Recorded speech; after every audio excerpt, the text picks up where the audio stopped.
On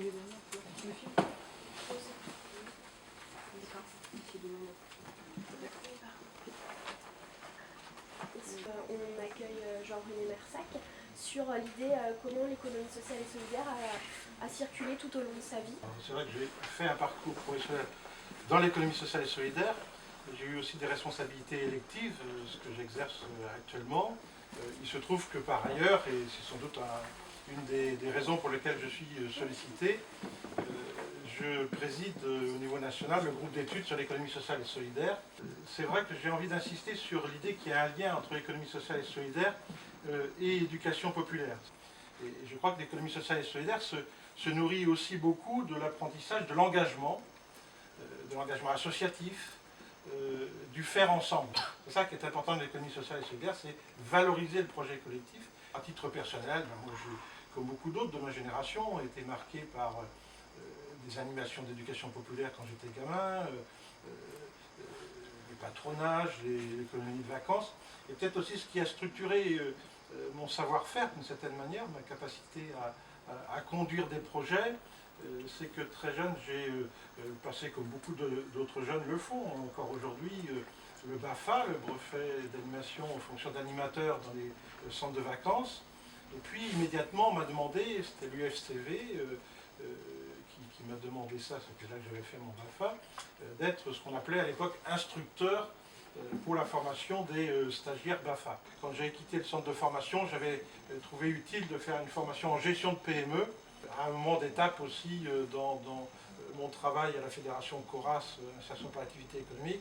J'ai trouvé utile de faire une formation de DESS en économie sociale et solidaire, développement local et économie sociale et solidaire. Donc pour ceux qui s'intéressent au métier et au parcours dans l'économie sociale et solidaire, je ne peux que les encourager, c'est passionnant. Je pense que l'élément essentiel, c'est de considérer que la vie professionnelle a aussi à voir avec l'engagement personnel.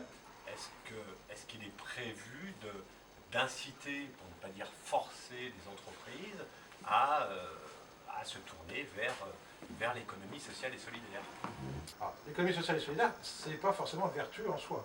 Le projet collectif et démocratique, ce n'est pas forcément vertueux. Dans la grande distribution, on a eu les débats, on a toujours le débat. Intermarché, Leclerc, Super U sont des coopératives. En fait, là actuellement je suis en recherche d'emploi et lors de mon rendez-vous avec un conseiller pour l'emploi, on m'a même dit d'enlever de mon CV le terme service civique. Donc je voulais savoir comment, parce que je trouve ça valorisant, comment est-ce que je peux le valoriser auprès d'entreprises qui ne le connaissent pas. Le service civique, tel qu'il existe ou tel qu'il va se développer, tel qu'il doit se développer, est perçu évidemment comme un outil essentiel pour faire en sorte que des projets d'économie sociale et solidaire, des projets associatifs et d'économie sociale et solidaire puissent naître. Donc effectivement, c'est une très très bonne voie. C'est un peu en écho de ce que je vous ai dit au tout départ. Est-ce qu'aujourd'hui, au niveau implication personnelle, du coup, voilà, association ou autre, vous arrivez encore à avoir des engagements? Heureusement, c'est vrai que sur la question culturelle, ça me manque un peu. Mais par contre, je reste présent sur la question de l'insertion par l'activité économique en tant que faire se peut sur le plan local.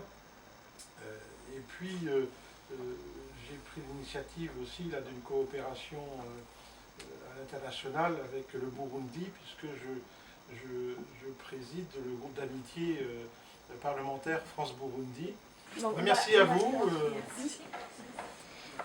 À faire de Gobipub. Eh ben voilà. Voilà, puisqu'il faut... Non, parce que vraiment, en matière d'habitat participatif, c'est vraiment un... Tu arrives en enchaînement. Je sais pas.